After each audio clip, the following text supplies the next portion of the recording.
Hey everybody, it's Bruce here with Traveling with Bruce. Welcome to my channel, and today's video got some cruise news from Royal Caribbean and from Carnival today, and I have some disturbing news from Puerto Rico, of all places, San Juan and Puerto Rico itself. Unbelievable news going on.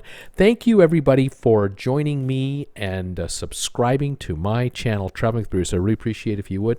Please subscribe to the channel. If you like it, give us a thumbs up too.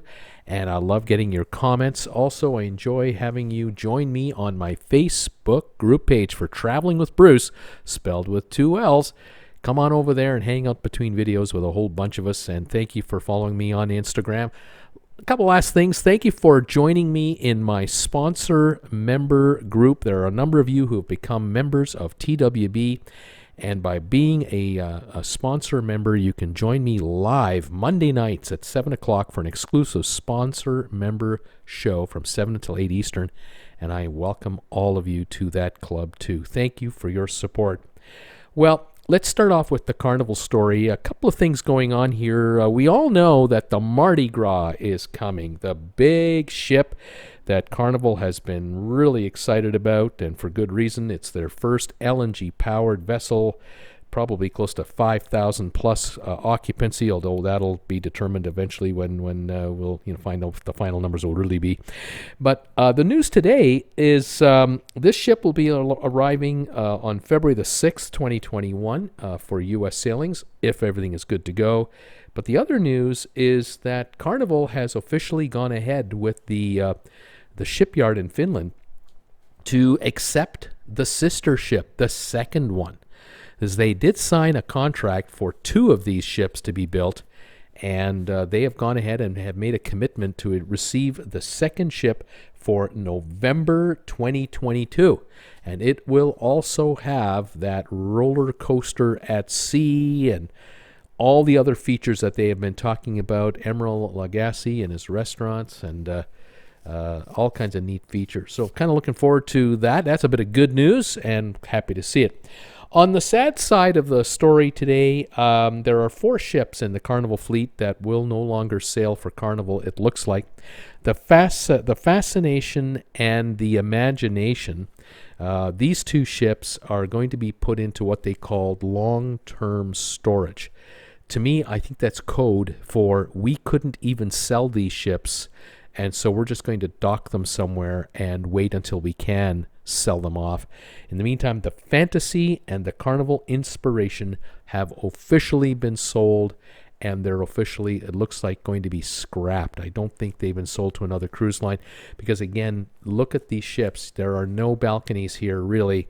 You're dealing with basically all inside rooms, and there's no way you're going to be allowed to sail going forward without balcony rooms.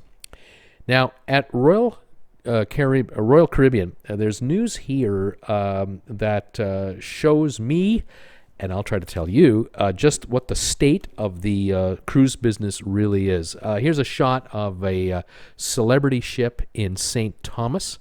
If you've never been here, this is a spot I would highly recommend for a day stop.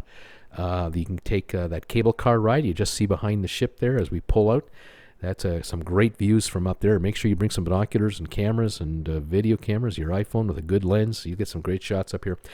Anyway, the folks at Royal Caribbean have announced that because of the delays in resailing, and of course all the uncertainty, they had announced a while ago something called Cruise with Confidence. It's a policy that they put together, and it basically allows you to book a cruise with Royal Caribbean or Celebrity or Azamara, any of those brands. And if you want to cancel your cruise, you can do so within 48 hours of your sailing. They have now extended this policy. This thing was supposed to run until like 2021. Now it's running till April 2022. Does that year sound familiar to you? Because I've been talking about no sailings until 2022 the way this is going. Anyway, they've extended the policy till April 22, and they're now extending their other policies as well. we'll keep following that. They want to hang on to your, your deposit money. I mean, that's the bottom line here. They don't want you to pull out and take your money and walk away, even with these extended, suspension of sailings that we've been getting one after the other after the other.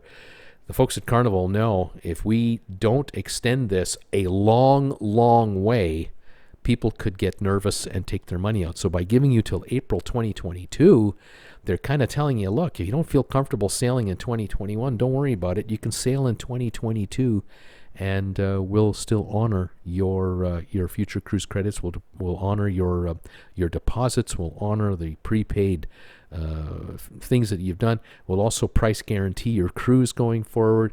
We'll take care of you. We want your business. Please stick with us. So they're doing what they have to do, and just to show you, it shows you what the state of the business is. Now, my third story regards this place, San Juan, Puerto Rico, and Puerto Rico in general. What a story this is. We're all familiar. Those of us who love cruising here, we're familiar with this area right here. Ships come into those piers down there, and then we walk off the ships, and off we go. We see the fort, or we walk around downtown, Old Town San Juan, or we go on some kind of a tour. Now, the governor and the island, they wanted to reopen the island for tourism because this is what they live off of. And they decided that as of July the 15th, which is about 8 days ago, that they would open up, or quote, reopen up the island to tourism. And they would allow tourists to come on in, and they'd do the bar thing and coffee shops, and they'd also open up the gyms and the marinas and the theaters, and let's go. Let's get back into business. And airlines were more than happy to comply because airlines out there are desperate for passengers. And so introductory airfare from between $29 and $39 was being offered to fly one way into San Juan from Orlando, Austin, Texas, New York, Philadelphia, and thousands of passengers started arriving on the island. They started arriving in San Juan. But there was a problem. Only 20% of the arriving so-called tourists actually presented negative COVID-19 tests that they had to have taken within 72 hours of arrival. Too many tourists ignored the wear your mask and social distance policy that they were trying to promote. There were literally fist fights at the airport between security guards and tourists. Fist fights. The governor of Puerto Rico has decided that in this 8-day time frame, over 100 new cases of the virus have popped up on the island, all over the place. They've gone into a re-shutdown, 8 days, and they've shut down the bars, the gyms, the marinas, the theaters, the casinos, plus no alcohol sales after 7 p.m. Beaches are being restricted, and there's a 10 p.m. to 5 p.m. curfew now in place on the entire island. So, folks, you get a little and you lose a little. You see how this island wants to encourage people to come, but come safely, come along in a proper way. They don't. They just think that it's an open house and they can do whatever the heck they want because it's it's a free country after all. Well, the COVID cases are spiking. They're having trouble retracing all these people. And they're going to have hundreds of more cases, maybe thousands of more cases because of this just 8-day opening, just 8 days.